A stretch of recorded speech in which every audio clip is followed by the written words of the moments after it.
Hello guys, कैसे हैं आप लोग। आशा करता हूँ आप सभी लोग अच्छे होंगे और अपने एग्ज़ाम की बढ़िया तैयारी कर रहे होंगे। तो गाइस, आज है 18 सितंबर। तो आज हम लोग फिर से करंट अफेयर के नए सेशन की शुरुआत करते हैं। गाइस, इससे पहले जिन्होंने अभी तक हमारे चैनल को सब्सक्राइब नहीं किया है तो प्लीज़ सब्सक्राइब जरूर करिए। 30% ऐसे लोग हैं जो हमारे चैनल को देखते हैं बट वो सब्सक्राइब नहीं कर रहे हैं। तो प्लीज़ उनसे सविनय निवेदन है कि प्लीज़ हमारे चैनल को सब्सक्राइब करिए, जिससे हम लोग ज़्यादा से ज़्यादा मोटिवेट हो सके और इस चैनल को ज़्यादा से ज़्यादा लोगों तक शेयर करिए प्लीज़, जिससे जो भी हम लोग क्वालिटी कंटेंट दे रहे हैं उसका फ़ायदा सभी लोग उठा सकें। तो प्लीज़ आप लोग से रिक्वेस्ट है, जितने भी मेरी फीमेल्स एस्पिरेंट्स हैं और मेल एस्पिरेंट्स हैं, इस चैनल को ज़्यादा से ज़्यादा लोग तक शेयर करें और जो भी हम लोग कंटेंट दे रहे हैं उसको ज़्यादा से ज़्यादा लोग तक पहुँचाएं, जिससे जितने भी जो अभ्यर्थी हैं जो तैयारी कर रहे हैं उनका फ़ायदा हो सके। तो गाइस, आज है 18 सितंबर और आज हम लोग करंट अफेयर के नए सेशन की शुरुआत करते हैं। गाइस, तो आते हैं क्वेश्चन नंबर फर्स्ट पे। तो हाल में किस भारतीय कप्तान ने T20 फॉर्मेट से कप्तानी छोड़ने का फैसला किया है।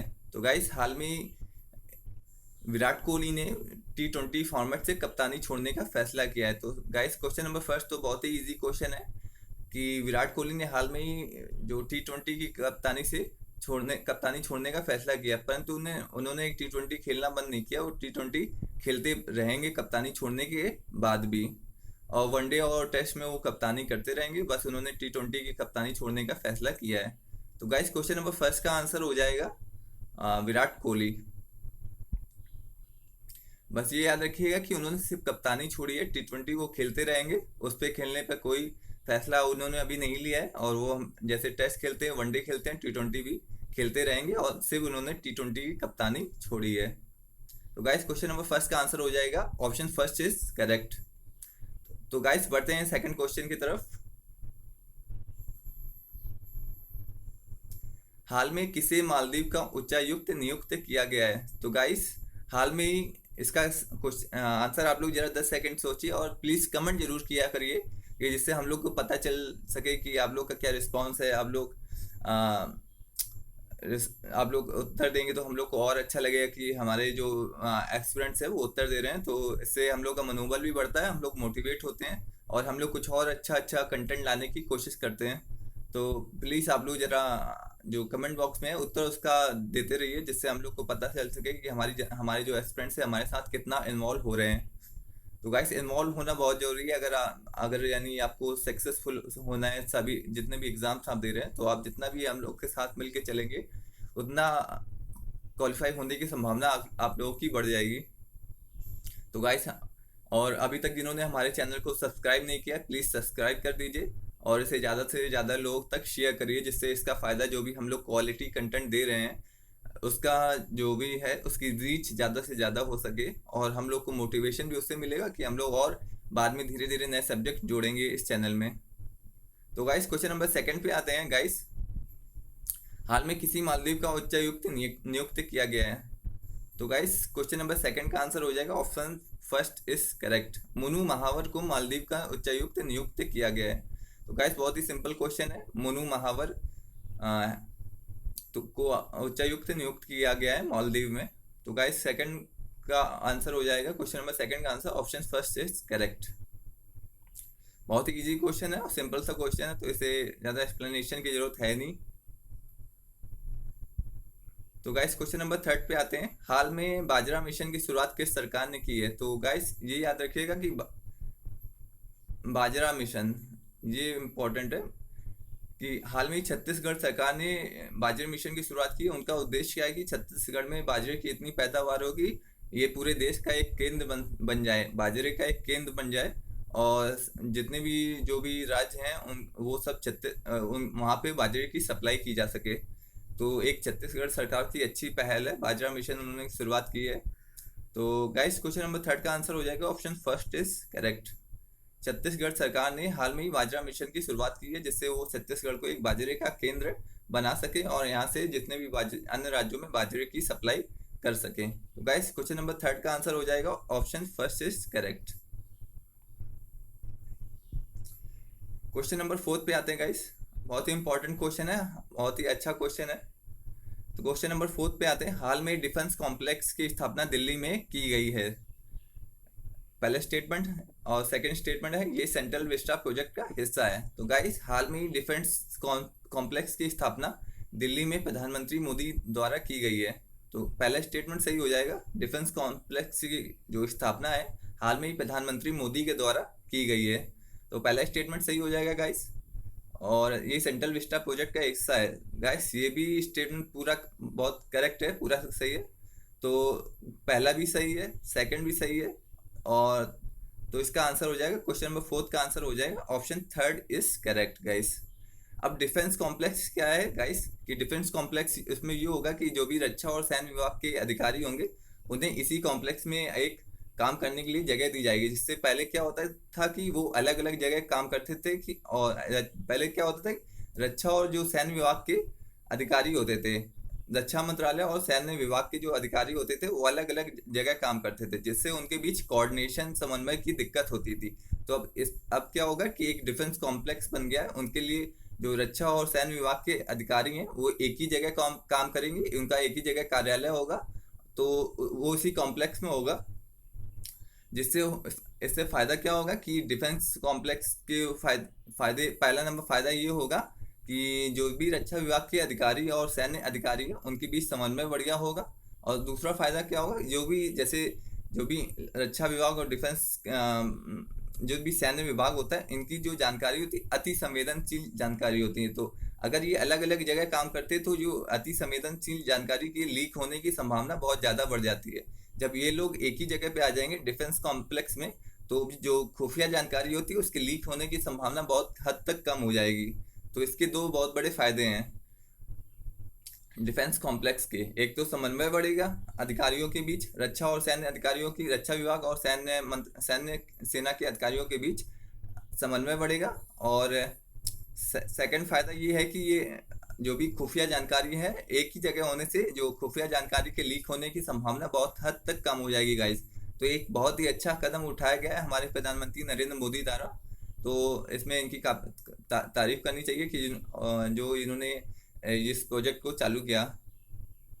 और ये सेंट्रल विस्टा प्रोजेक्ट का ही हिस्सा है गाइस, ये सेंट्रल विस्टा प्रोजेक्ट का ही हिस्सा है। सेंट्रल विस्टा प्रोजेक्ट है क्या, इस जो सेंट्रल विस्टा प्रोजेक्ट का हिस्सा है, सही है statement guys. Central Vista project का अर्थ ये है कि जो भी जैसे संसद हो गया, राष्ट्रपति भवन हो गया, और जितने भी केंद्र सरकार के जो भी मंत्रालय के जो ऑफिस हैं उनका या तो पुनर्निर्माण होगा या तो फिर से उनका निर्माण किया जाएगा। जैसे संसद का फिर से निर्माण किया जा रहा है, और कुछ ऑफिस सरकार के ऐसे हैं जिनका पुनर्निर्माण किया जाएगा, उनका रिनोवेट किया जाएगा, उनको फिर से बनाया नहीं जाएगा, उसमें ही अच्छी तरह से मरम्मत की जाएगी। तो गाइस ये सेंट्रल विस्टा प्रोजेक्ट बहुत इंपॉर्टेंट प्रोजेक्ट है और इसको आने वाले एग्जाम में ज़रूर पूछा जाएगा। तो आप लोग इसे प्लीज़ याद रखिएगा, और आप लोग जो भी मैं बता रहा हूँ उसको नोट डाउन करते चलें जिससे रिवाइज आसानी से हो सके। तो गाइस क्वेश्चन नंबर फोर्थ का statement first is correct, second statement is correct, तो both the statements are correct. तो क्वेश्चन नंबर फोर्थ का आंसर हो जाएगा ऑप्शन थर्ड इज करेक्ट।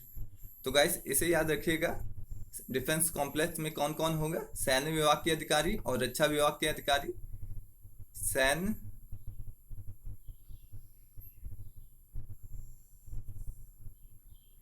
सैन्य विभाग के अधिकारी और रक्षा विभाग के अधिकारी दोनों एक ही जगह पे अपना काम करेंगे। और ये सेंट्रल विस्टा प्रोजेक्ट का हिस्सा है जिसके तहत जिसके तहत संसद बनाई जाएगी और राष्ट्रपति भवन का ही पुनर्निर्माण किया जाएगा, और जितने भी कई सरकारी मंत्रालय हैं उन सभी मंत्रालयों का पुनर्निर्माण किया जाएगा। तो गाइस क्वेश्चन नंबर फोर्थ का आंसर हो जाएगा ऑप्शन थर्ड। इस पर बहुत हम लोगों ने एक्सप्लेनेशन किया है तो दिया है। तो guys question number fourth is very important for all the exams, SSC, PCS, RO, ARO, जितने भी एग्जाम्स हैं वो सभी एग्जाम्स के लिए बहुत ही इंपॉर्टेंट क्वेश्चन हो जाता है क्वेश्चन नंबर फोर्थ। तो गाइस क्वेश्चन नंबर फोर्थ का आंसर हो जाएगा option third is correct guys. तो गाइस क्वेश्चन नंबर फिफ्थ पे आते हैं, हाल में ही किस देश ने 10 से बैलिस्टिक मिसाइल का परीक्षण किया है। तो हाल में ही गाइस आप लोग 10 सेकंड लीजिए और इसका आंसर जरा आप लोग सोचिए क्या होगा। क्वेश्चन नंबर 5 का आंसर आप लोग जरा कमेंट बॉक्स में भी बताइएगा कि इसका आंसर क्या हो सकता है।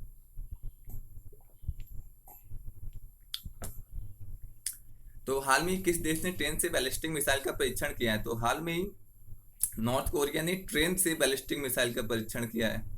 ये नॉर्थ कोरिया ऐसा एक देश बन गया है जो जिसने सबको डरा के रखा हुआ है, अपने अड़ोसी पड़ोसी सबको, कि कभी भी कुछ भी करने के लिए तैयार रहते हैं नॉर्थ कोरिया भाई साहब।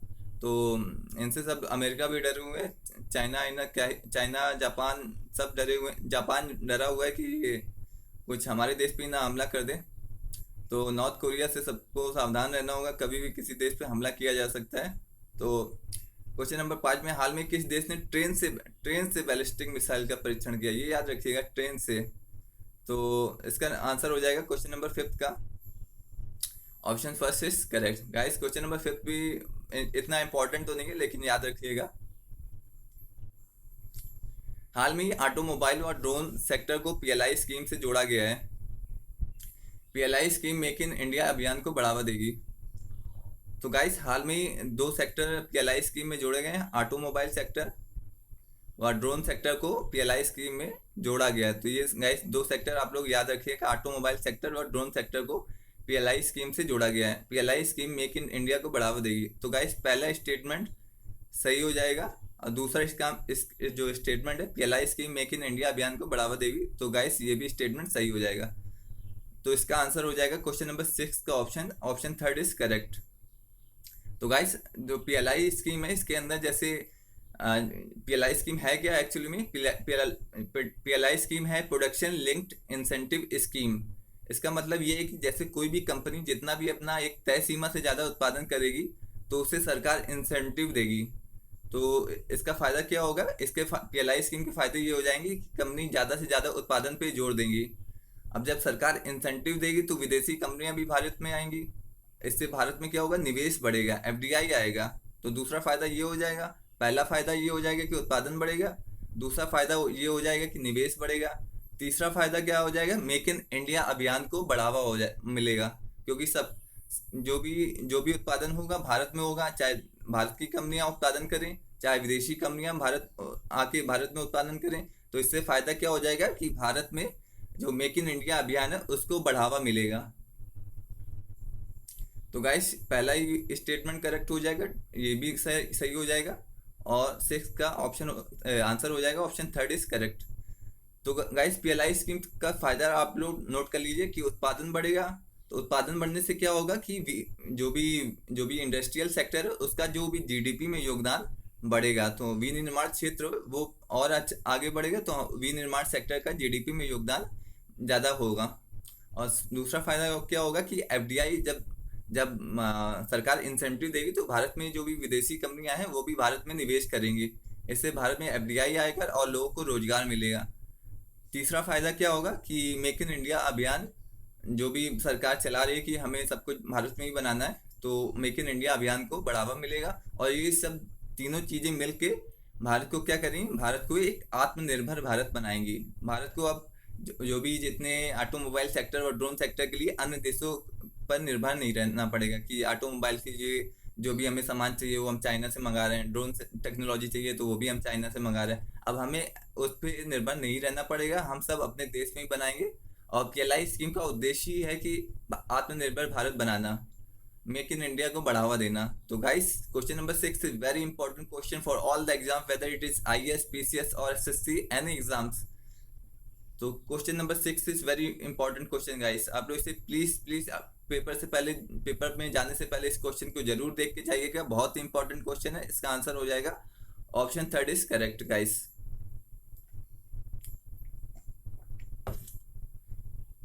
तो गाइस क्वेश्चन नंबर 7 पे आते हैं गाइस,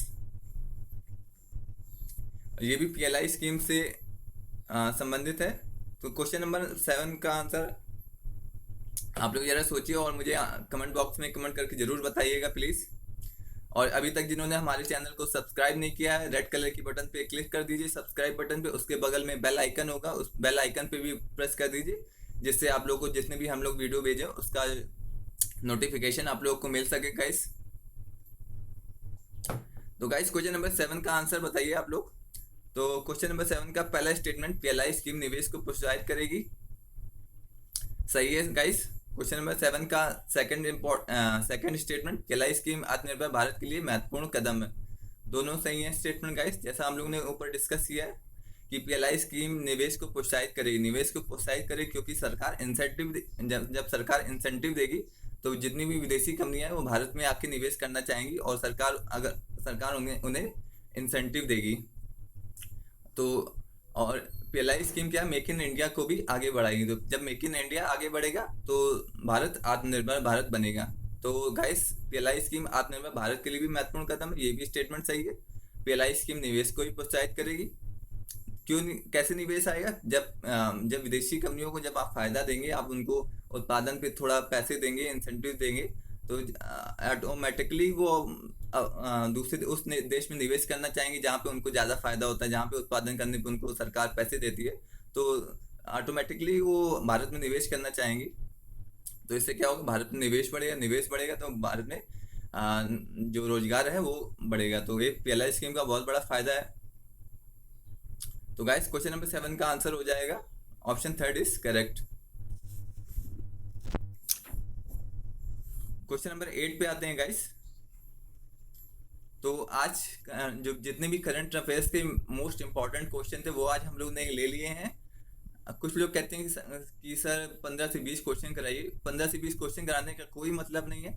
मैं वही क्वेश्चन कराऊंगा जो आपके एग्जाम्स में आएंगे, सीधे सीधे यही क्वेश्चन आपके एग्जाम्स में आपको मिलेंगे। तो आपको कोई चिंता करने की कोई ज़रूरत नहीं है। आप लोग बस जितना हम लोग पढ़ा रहे हैं उतना आप लोग रिवीजन करते चलिए। यही इसी में से ही आपसे कोई आप जो इसी में से ही आपसे आपके जो क्वेश्चन होंगे पूछे जाएंगे, इससे बाहर के क्वेश्चन नहीं आएंगे। आप लोग बस विश्वास बनाए रखिए हम लोग पर।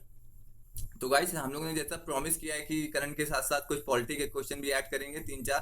तो क्वेश्चन नंबर 8 से पॉलिटी के क्वेश्चन स्टार्ट होते हैं।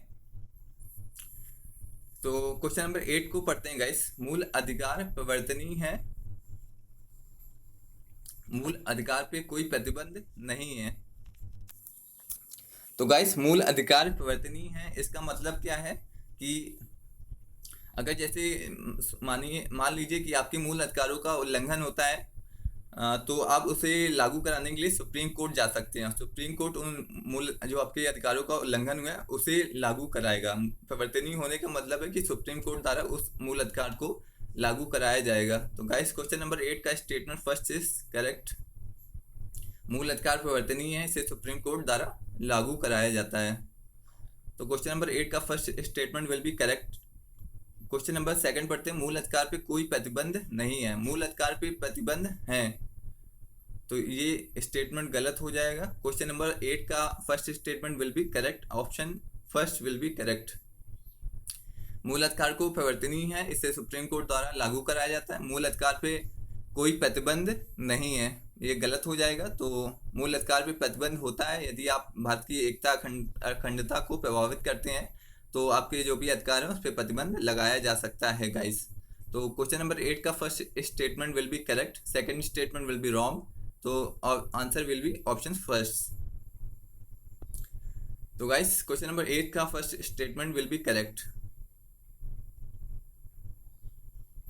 क्वेश्चन नंबर 9 पे आते हैं गाइस। उपाधि का अंत किस अनुच्छेद में है? तो गाइस उपाधि का अंत आर्टिकल 18 में है। इस आर्टिकल में प्रावधान किया गया है कि सेना और शिक्षा के अलावा किसी भी क्षेत्र में उपाधि नहीं दी जाएगी। जैसे राजा, महाराजा, सम्राट, इन सब की उपाधि का अंत कर दिया गया है आर्टिकल 18 के द्वारा। तो अच्छा क्वेश्चन है गाइस, बस याद रखिएगा कि सेना और शिक्षा के क्षेत्र में ही उपाधि दी जाएगी। जैसे सेना के क्षेत्र में जनरल, मेजर जनरल, ये सब तरह की रैंकिंग दी जाती है, उपाधि दी जाती हैं। और शिक्षा के क्षेत्र में डॉक्टर की उपाधि दी जाती है। तो इन्हीं 2 क्षेत्रों में उपाधि दी जाएगी, अन्य क्षेत्रों में उपाधि नहीं दी जाएगी। जैसे राजा की उपाधि हो गई, राजा की उपाधि नहीं दी जाएगी, महाराजा की उपाधि नहीं दी जाएगी, सम्राट की उपाधि नहीं दी जाएगी। तो ये सब उपाधियां आप नहीं दी जाएगी।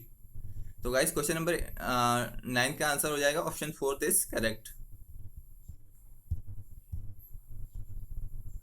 क्वेश्चन नंबर 10 पे आते हैं गाइस।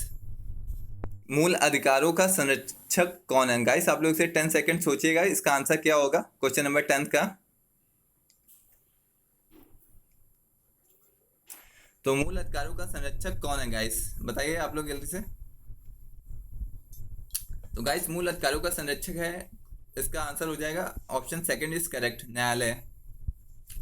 जब भी हमारे मूल अधिकारों का उल्लंघन होता है तो हम सबसे पहले न्यायालय जा सकते हैं और वो हमारे मूल अधिकारों के संरक्षण करेगा। सुप्रीम कोर्ट और हाई कोर्ट हम सीधे जा सकते हैं और मूल अधिकारों को लागू कराने के लिए हम सुप्रीम कोर्ट के पास जा सकते हैं और कह सकते हैं कि हमारे मूल अधिकारों का उल्लंघन हुआ है, हमारे मूल अधिकारों को लागू कराया जाए। तो न्यायालय हमारे मूल अधिकारों का संरक्षक होता है। सुप्रीम कोर्ट आर्टिकल 32 के तहत हमारे मूल अधिकारों का संरक्षण करता है और हाई कोर्ट आर्टिकल 226 के तहत हाई कोर्ट हमारे मूल अधिकारों का संरक्षण करता है। तो गाइस क्वेश्चन नंबर 10 का आंसर हो जाएगा option second is correct. Question number 10 का आंसर हो जाएगा ऑप्शन सेकंड इज करेक्ट। मूल अधिकारों का संरक्षक कौन है? मूल अधिकारों का संरक्षक हमारे सुप्रीम कोर्ट और हाई कोर्ट है। जैसे एक बार हुआ था कि अर्नब गोस्वामी को सीधे पकड़ के जेल भेज दिया गया था, तो वो भी अपना जो भी मूल अधिकार थे, जीवन का अधिकार, उसको लागू कराने के लिए कहाँ गए थे? हाई कोर्ट और सुप्रीम कोर्ट। तो आप सीधे हाई कोर्ट और सुप्रीम कोर्ट जा सकते हैं मूल अधिकारों को लागू कराने के लिए। तो गाइस क्वेश्चन नंबर 11 पे आते हैं। बाबा साहब भीमराव अंबेडकर ने किस अधिकार को संविधान की मूल आत्मा कहा है? तो गाइस बाबा साहेब भीमराव अंबेडकर ने उपचारों के अधिकार को संविधान की मूल आत्मा कहा है। तो इसका आंसर हो जाएगा option third is correct. Question number 11 का option number third is correct. जैसे मान लीजिए अगर आपको आपके मूल अधिकारों का उल्लंघन होता है, अगर आपको मूल अधिकार को लागू कराने वाला आर्टिकल ना मिले, तो जो मूल अधिकार की जो भी हम लोग का उद्देश्य था कि मूल अधिकार सबको मिले, तो जो भी उद्देश्य बेकार हो जाएगा। इसलिए जो भी आर्टिकल 32 है संवैधानिक उपचार का अधिकार, वो बहुत ही इंपॉर्टेंट हो जाता है, क्योंकि वही आपके मूल अधिकारों को लागू कराता है। उसी के तहत आप अगर आपके अधिकारों का उल्लंघन होता है तो आप सीधे सुप्रीम कोर्ट या हाई कोर्ट जा सकते हो। ये ऐसा प्रावधान किस आर्टिकल में लिखा है? वो लिखा है आर्टिकल 32 उपचारों के अधिकार में ऐसा प्रावधान किया गया है कि आप सीधे सुप्रीम कोर्ट हाई कोर्ट जाइए और अपने मूल अधिकारों को लागू कराइए। इसलिए आर्टिकल 32 बहुत ही इंपॉर्टेंट हो जाता है। जैसे कोई भी राज्य आपके मूल अधिकारों का उल्लंघन करती है, तो आप सीधे, कोई भी व्यक्ति या राज्य आपके मूल अधिकारों का उल्लंघन करते हैं, तो आप सीधे सुप्रीम कोर्ट या हाई कोर्ट जा सकते हैं। ये हमें ऐसा प्रावधान आर्टिकल 32 के तहत मिला हुआ है। गाइस याद रखिएगा, आर्टिकल 32 ऐसा प्रावधान करता है कि हम सीधे अपने मूल अधिकारों को लागू कराने के लिए सुप्रीम कोर्ट जा सकते हैं, और हाई कोर्ट जाना है तो आर्टिकल 226 के तहत हाई कोर्ट जा सकते हैं गाइस। तो guys question number 11 is very important question. तो संविधान, डॉक्टर भीमराव अंबेडकर ने संवैधानिक उपचार के अधिकार को संविधान की मूल आत्मा कहा है। ये गाइस बड़ा इंपॉर्टेंट सेंटेंस है, संविधान की मूल आत्मा आर्टिकल 32 को कहा है डॉक्टर अंबेडकर साहब ने, क्योंकि इसके तहत हमें मूल अधिकारों को लागू कराने के लिए सुप्रीम कोर्ट या हाई कोर्ट जाने का अधिकार मिल जाता है। तो इसलिए अंबेडकर साहब ने डॉक्टर अंबेडकर ने संविधान की मूल आत्मा कैसे कहा है? आर्टिकल 32 को मूल आत्मा का है संविधान की। तो गाइस ये थे आज के बहुत ही important question. Current plus polity को हम लोग साथ में लेके चलेंगे, जब तक आपके पॉलिटी के सारे क्वेश्चन कंप्लीट नहीं हो जाते। करंट तो हमारा रोज ही चलेगा। तो गाइस हम लोग के चैनल को सब्सक्राइब करिए, शेयर करिए और लाइक करिए, और बेल आइकन को जरूर प्रेस कर दीजिए, जिससे आप लोग तक वीडियो का नोटिफिकेशन पहुंच सके गाइस। तो जो भी हमारे वीडियोस हैं उनको ज़्यादा से ज़्यादा लोग तक शेयर करिए, जिससे हम लोग को और मोटिवेशन मिल सके गाइस। तो guys thank you so much for listening us guys, thank you.